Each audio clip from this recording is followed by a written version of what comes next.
नमस्कार दोस्तों, मैं हूं पंकज राय और आप देख रहे हैं दिव्य ज्ञान चैनल। आप सभी का हार्दिक स्वागत है। आज मैं आप सभी के लिए हिंदी का नया प्रैक्टिस पेपर सेट लेकर के आया हूं। तो चलिए स्टार्ट करते हैं आज का प्रैक्टिस पेपर सेट। पहला प्रश्न है, हिंदी शब्दकोश में क्ष का क्रम किस वर्ण के बाद आता है। यहाँ गौर करिए, शब्दकोश कहा जा रहा है, न कि हिंदी वर्णमाला में किस वर्ण के बाद क्रम पूछा जा रहा है। तो शब्दकोश में याद रखिए, जब शब्दकोश में आप क से बनने वाले शब्द देखेंगे तो इसी में अंत में आपको क्ष से बनने वाला भी शब्द मिलेगा, क्योंकि क्ष का निर्माण आधा क और श से होता है। इसलिए शब्दकोश में जो शब्द आएंगे क्ष वाले, वो क वाले शब्दों के बाद से स्टार्ट हो जाते हैं। तो यहां विकल्प ए आएगा। आगे आ जाइए, दूसरा क्वेश्चन, इनमें से कौन संयुक्त व्यंजन नहीं है। संयुक्त व्यंजन नहीं है ऐसा पूछा जा रहा है। क्ष जो है संयुक्त व्यंजन है, त्र और ज्ञ ये सभी संयुक्त व्यंजन हैं, क्योंकि क्ष का निर्माण मैंने बता दिया आधा क और श से होता है, त्र का निर्माण आधा त और र से होता है, ज्ञ आधा ज और इ को मिलाने से बनता है। जबकि फ जो है यह संयुक्त व्यंजन नहीं है, इसमें किसी अन्य व्यंजन का मेल नहीं है, बल्कि खाली स्वर है मिला हुआ। तो डी विकल्प सही होगा। इनमें से कौन संयुक्त व्यंजन नहीं है, तो फ संयुक्त व्यंजन नहीं है। तीसरा प्रश्न देख लेते हैं, हिंदी वर्णमाला में ऊष्म व्यंजन कौन से हैं। ऊष्म व्यंजन पूछा जा रहा है। पहले जान जाइए ऊष्म व्यंजन क्या होते हैं। ऊष्म व्यंजन वे व्यंजन होते हैं जिनको बोलने के लिए हमारी जीवा या मुंह के अंदर की प्राणवायु जब इसका उच्चारण करते हैं इन अक्षरों का, तो घर्षण पैदा होता है, और घर्षण पैदा होने के कारण एक तरह की ऊष्मा या गर्मी उत्पन्न होती है। तो ऐसे अक्षर जो हैं वो हैं श, श, स, ह। ये जो चार अक्षर हैं, इन्हें हम ऊष्म व्यंजन कहते हैं। तो डी विकल्प सही होगा। चौथा प्रश्न देख लेते हैं, हिंदी वर्णमाला में अंतस्थ व्यंजन कौन से हैं। अंतस्थ कहा जा रहा है। अंतस्थ वे अक्षर होते हैं जिनको बोलते समय ये ना तो जिह्वा और ना तो प्राणवायु मुंह के किसी भी आंतरिक भाग को पूरी तरह से स्पर्श करते हैं। यानी ऐसे अक्षर जिनको बोलते समय मुंह के अंदर के किसी भाग को स्पर्श न करे जीभ, ऐसे अक्षरों को हम कहते हैं अंतस्थ व्यंजन। और ये हैं य, र, ल, व चार अक्षर। आगे आ जाइए, पांचवा अक्षर देखते हैं, पांचवा प्रश्न देखते हैं। सत्याग्रह का संधि विच्छेद होगा। सत्याग्रह का संधि विच्छेद होगा मित्रों, सत्य जमा आग्रह। यहां य के अंदर का अ और आ मिल करके आ बन रहे हैं, यानी अ जमा आ मिल करके आ बन रहा है। छठवां प्रश्न देख लेते हैं। छठवां प्रश्न लिखा गया है, दीर्घ संधि, गुण संधि, वृद्ध संधि, यण संधि व अयात संधि किस संधि के प्रकार हैं। तो जान जाइए, ये सारी संधियां जो हैं स्वर संधि के प्रकार हैं। ये स्वर संधि के प्रकारों में आते हैं, क्योंकि संधियां तीन तरह की होती हैं, स्वर संधि, व्यंजन संधि और विसर्ग संधि। स्वर संधि 5 प्रकार की होती है, दीर्घ, गुण, वृद्धि, यण और अयादि। आगे आ जाते हैं 7वें प्रश्न पर। निम्न में से बहुव्रीहि समास का उदाहरण है। देखिए, जो त्रिभुवन है ये संख्यावाची पद आ रहा है। पहला पद नवरात्र में नवरातों का समाहार या समूह आएगा, त्रिभुवन में 3 भुवनों का समाहार आ जाएगा, त्रिलोक में 3 लोकों का समाहार आ जाएगा। दशानन जो है, इसके 10 शब्द पर मत जाइएगा कि पहला पद संख्यावाची है, बल्कि ये 10 और आनंद मिलकर के एक तीसरे पद की तरफ इशारा कर रहे हैं, अर्थात रावण की तरफ। ठीक है, 10 हैं आनंद जिसके, अर्थात रावण। तो ये बहुव्रीहि समास का उदाहरण हो जाएगा, बी विकल्प सही हो जाएगा। 8वां प्रश्न देख लेते हैं, चक्रपाणी, चंद्रभाल तथा सुलोचना में क्रमशः समास है। ये देखिए, चक्रपाणी यानी चक्र है, पाणी यानी हाथ में जिसके, अर्थात कौन, विष्णु या कृष्ण, दोनों लोग चक्र धारण करते थे। चंद्रभाल, ठीक है, चंद्र है, चंद्र यानी चंद्रमा है, भाल यानी माथे पर जिसके, अर्थात शिव, ये भी तीसरे पद की तरफ इशारा कर रहा है। सुलोचना यानी सुंदर लोचन है जिसके, अर्थात वो विशेष स्त्री जिसके बारे में सुलोचना बोला जा रहा है। तो ये तीनों पद मिलकर के किसी तीसरे, ये तीनों शब्द जो हैं, ये तीनों सामासिक शब्द जो हैं, किसी तीसरे पद की तरफ इशारा कर रहे हैं। तो ये सभी जो हैं बहुव्रीहि समास के उदाहरण हैं। तो सी विकल्प सही होगा। आ जाइए 9वें प्रश्न में, तिरंगा में कौन सा समास है। अब देख लीजिए, तिरंगा का जो पूर्व पद है, यानी पहला पद जो है वो ती है, ती यानी 3।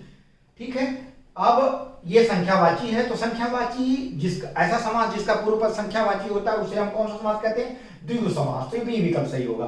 10वां प्रश्न देख लेते हैं।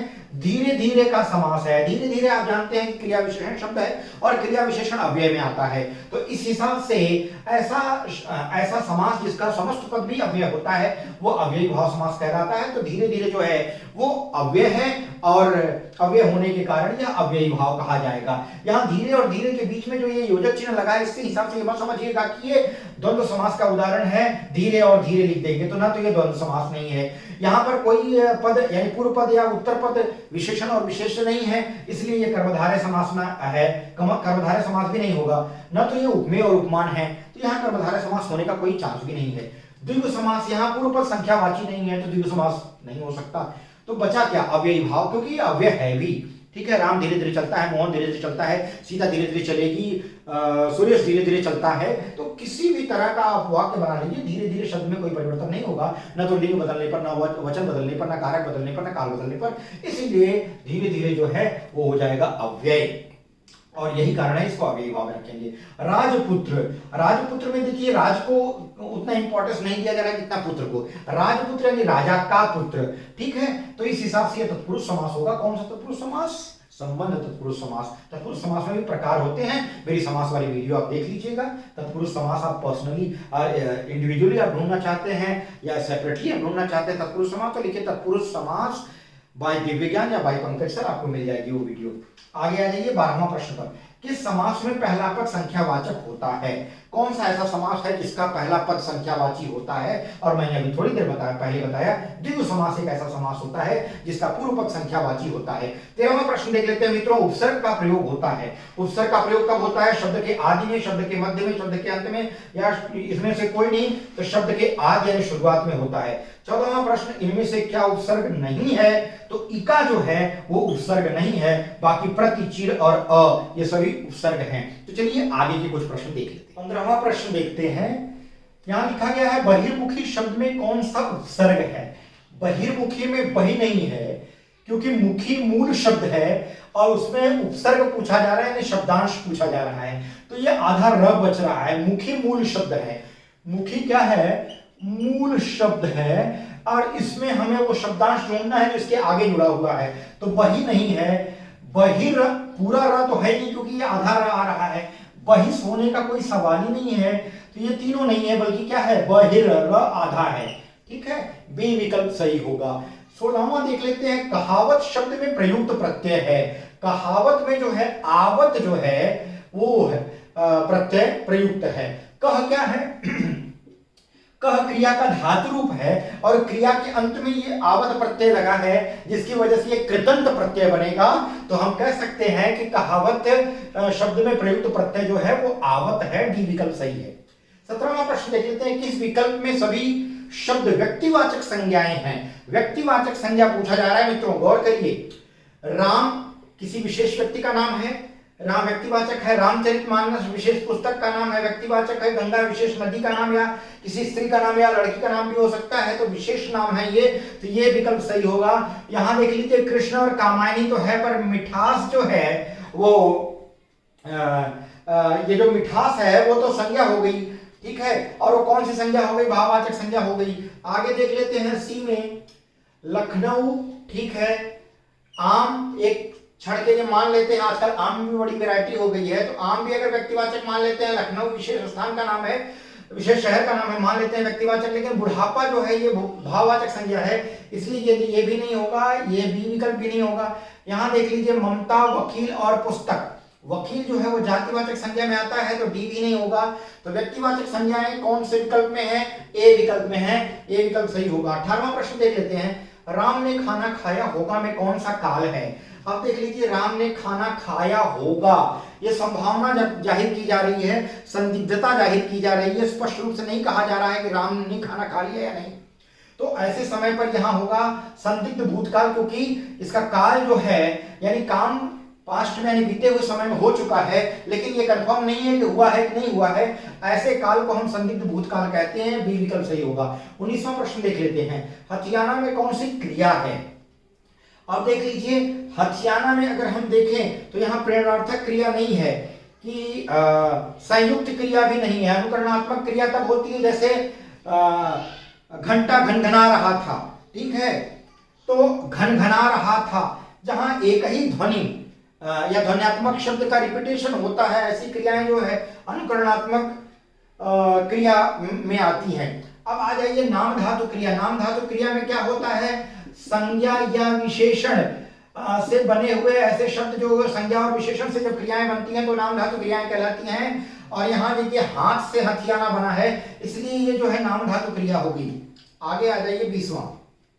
निम्न में से कौन पदबंध का भेद नहीं है? पदबंध का भेद नहीं है यानी जब कई पद मिल करके एक व्याकरणिक इकाई का काम करते हैं तो उसे हम पदबंध कहते हैं।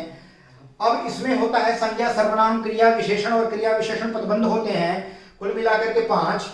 अब आ जाइए तो यहाँ लिखा गया निम्न में से कौन पदबंध का भेद नहीं है? विशेषण पदबंध होता है, ये तो सही है, और क्रिया पदबंध होता है, संज्ञा पदबंध होता है, लेकिन अव्यय पदबंध नहीं होता, इसलिए बी विकल्प सही होगा। यहाँ अगर क्रिया विशेषण होता तो सही होता, लेकिन यहाँ अव्यय दिया है। अव्यय एक ऐसा है जो कि अव्यय कोई पदबंध नहीं है, अव्यय जैसा या अव्यय के नाम वाला कोई पदबंध नहीं है, अव्यय पदबंध होता ही नहीं, ठीक है, तो ये बी विकल्प सही होगा। 21वां प्रश्न देख लीजिए। विडोला पर्यायवाची शब्द है। देखिए ये नक्षत्र का पर्यायवाची नहीं है, अप्सरा का पर्यायवाची नहीं होता, ये इंद्र का पर्यायवाची होता है। याद रख लीजिए, आज से विडोला एक ऐसा शब्द है जो बहुत कम सुना होगा आपने, तो ये इंद्र का पर्यायवाची है। 22वां देख लीजिए। फूल का पर्यायवाची है। फूल का पर्यायवाची मुकुल, निकुंज, तुषार नहीं होता, बल्कि प्रसून होता है। प्रसून मतलब पुष्प होता है या फूल होता है, ठीक है, तो डी विकल्प सही होगा। 23वां देख लीजिए। निम्न में से एक देवता का पर्यायवाची नहीं है। निर्जल, त्रिदश, किंकर और गिरवाण। अब गौर कर लीजिए, ये गिरवाण, त्रिदश और निर्जल ये सब जो है पर्यायवाची हैं देवता के, लेकिन किंकर का मतलब होता है दास। दास मतलब सेवक, तो किंकर जो है वो देवता का पर्यायवाची नहीं है। आगे आ जाइए। शोषक का विपरीतार्थक शब्द होगा। शोषक यानी शोषण करने वाला, शोषक, और उसका विपरीतार्थक शब्द शोषित नहीं होगा। जो शोषण किया हुआ व्यक्ति होता है, जिसका शोषण होता है, वो शोषित होता है।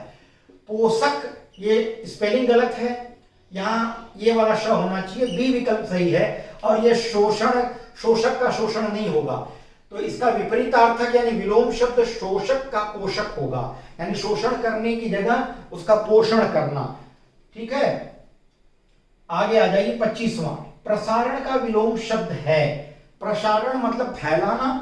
अब इसका हो जाता है प्रतिपादन। प्रतिपादन तो नहीं हो सकता, आरक्षण नहीं हो सकता, संदर्शन नहीं है, आकुंचन। आकुंचन या संकुंचन कह सकते हैं इसको, दोनों होता है। प्रसारण का विलोम आकुंचन होगा। आगे आ जाइए 26वां प्रश्न।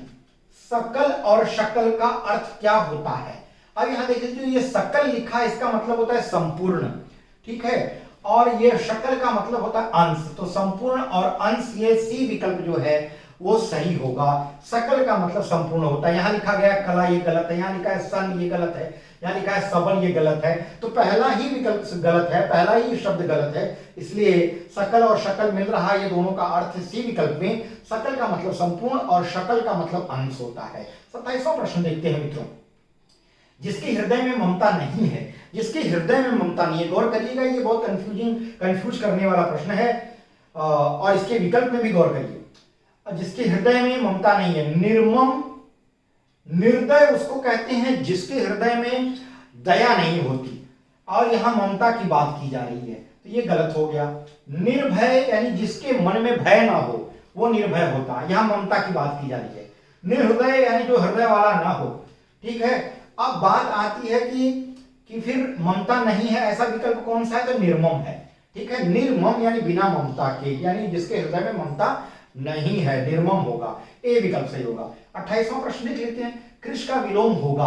कृश का मतलब होता है कमजोर, ठीक है, और इसका विलोम जो होगा वो होगा हृष्ट पुष्ट, ठीक है। दुबले पतले व्यक्ति को हम कृश कहते हैं, और हृष्ट पुष्ट मतलब जो तंदुरुस्त है, उसको उसका विलोम होगा कृष और कृष का विलोम होगा हृष्टपुष्ट। आप विलोम दोनों तरफ से याद करिए, क्या करिए, कभी कभी क्या होता है पुस्तकों में जो विलोम शब्द आमने सामने दिए रहते हैं आप एक साइड का ही हमेशा याद करते हैं, उससे क्या होता है जब उल्टा पूछ देता है तो आप कंफ्यूज हो जाते हैं।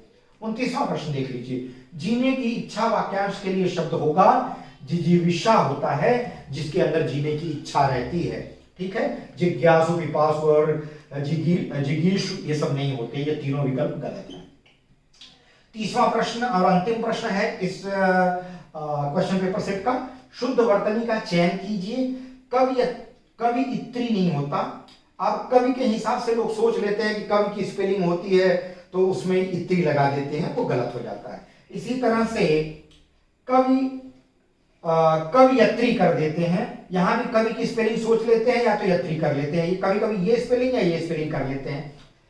कुछ लोग कवित्री पर भी कर लेते हैं, लेकिन कवयित्री बहुत कम लोग सोचते हैं, जबकि यही सही है कवयित्री। कवि के हिसाब से वो सोच करके स्पेलिंग चलते हैं, इसलिए ये गलतियां करते हैं। तो ये तीनों शब्द नहीं है, ये याद रखिए कि कवि का जब भी स्त्रीलिंग पूछा जाए, ठीक है, तो कवित्री होता है, वहां पर भी स्पेलिंग पर ध्यान दीजिएगा। और शुद्ध वर्तनी के हिसाब से याद रखिए कि कवि का स्त्रीलिंग कवित्री होता है, तो वहां पर आप कभी भी ये मत सोचिएगा कि कवित्री की स्पेलिंग में कवि शब्द की वही spelling same to same copy होगी, नहीं, ऐसा नहीं होता। कवित्री में जो है कव आता है, कव इत्री होता है, कवि इत्री नहीं होता, या कवि यत्री नहीं होता, ये सब स्पेलिंग नहीं होते, तो डी विकल्प सही है। आप लोगों के बहुत सारे रिक्वेस्ट आ रहे थे कि सर क्वेश्चन पेपर इस सेट में क्वेश्चंस के नंबर बढ़ा दीजिए। मैंने कोशिश किया भाई, 20-22 तक कराता था, अभी 30 पर आ गया हूं, ठीक है, अब इतना तक ही रखूंगा। अब चाहे आप कितना भी रिक्वेस्ट कर लीजिए, मैं आपसे रिक्वेस्ट कर रहा हूं कि इससे ज्यादा नहीं हो पाएगा, क्योंकि इतना 30 प्रश्न लिखना, ऑप्शन विकल्प के साथ लिखना, भाई इंटरैक्टिव बोर्ड होता तो कहीं किसी अपने सबऑर्डिनेट से कह करके टाइप करा देता और फटाक से आपको दिखा देता स्लाइड शो करा करके, ठीक है, या मोबाइल पे स्क्रीनशॉट करके भी वो निकाला जाता है स्क्रीन रिकॉर्डिंग से, वो मैं नहीं करना चाहता। मैं चाहता हूं कि प्रत्यक्ष आकर के मैं आपको समझाऊं, और इससे बढ़िया विकल्प आपके सामने नहीं होगा। मैं समझता हूं आज का वीडियो काफी प्रभावी रहा होगा। आप इसे प्लीज लाइक जरूर करिए, शेयर करिए और कमेंट करिए। मैं बार बार कहता हूं, आप लोग लाइक करते ही नहीं, पूरी वीडियो देख लेते हो, व्यू हो जाता है 1000 का और लाइक आता है 100। तो प्लीज मेरा रिक्वेस्ट है कि ये सब कर डालिए, और साथ ही साथ अगर चैनल को सब्सक्राइब नहीं किया तो कर दीजिए, बेल आइकन दबा लीजिए ताकि आपको नए अपडेट्स मिलते रहें। अगली वीडियो में एक नए विषय के साथ मैं आपसे फिर मिलूंगा, तब तक के लिए बहुत बहुत धन्यवाद।